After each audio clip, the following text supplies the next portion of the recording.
What if China isn't trying to replace the US dollar, but to survive a financial war against it?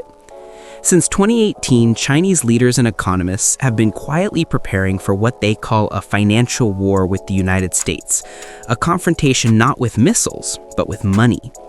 In today's video, we'll explore a fascinating new study from the China Quarterly, written by Ike Freeman and Calvin Heng.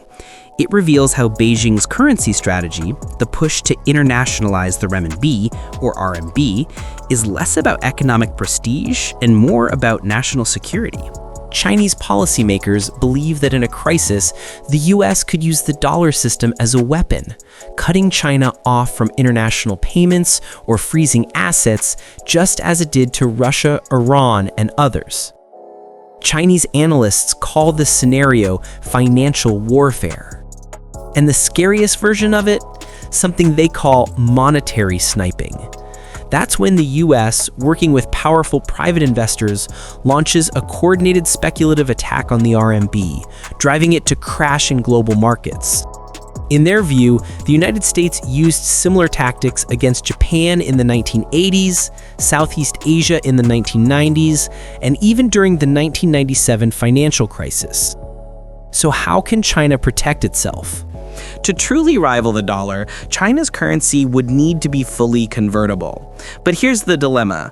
Opening the capital account, letting money flow freely in and out, would also expose China to attacks, sudden outflows, and foreign manipulation. That's why the authors describe Beijing's approach as a catch-22. If China opens up, it risks a crisis. If it stays closed, the RMB can't become a global reserve currency. So Beijing chose a middle path, something called partial internationalization. Instead of opening everything at once, China is building its own parallel system, carefully, step by step. The government keeps tight capital controls at home, but expands the RMB's use abroad through trade and diplomacy. Beijing is signing up more and more countries to its cross-border interbank payment system, or CIPS, a homegrown alternative to SWIFT. Deals with Russia, Saudi Arabia, and even France have increased the share of China's trade settled in RMB, which recently surpassed 50% for the first time. Meanwhile, the government strengthens financial supervision, cracks down on cryptocurrency, manages exchange rates to keep the yuan stable, and diversifies foreign reserves, shifting some away from dollars and into gold. All of this is designed to make China's financial system resilient if dollar sanctions ever hit. The authors argue that this cautious strategy isn't a temporary stage, it's the destination itself. China doesn't need the RMB to dominate the world. It just needs it to function independently of the dollar in case of conflict. In other words, the goal is not to dethrone the dollar, but to survive it. By keeping control at home while expanding reach abroad, Beijing hopes to ensure that even if the US pulls the financial trigger, China can keep trading, paying, and growing.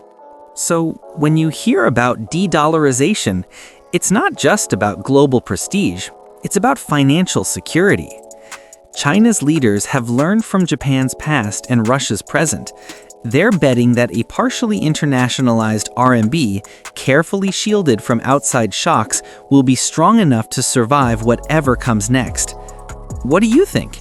Is this cautious strategy protecting China's future, or holding it back from true global influence? If you found this analysis useful, don't forget to like, share, and subscribe for more insights on China's economy and global strategy.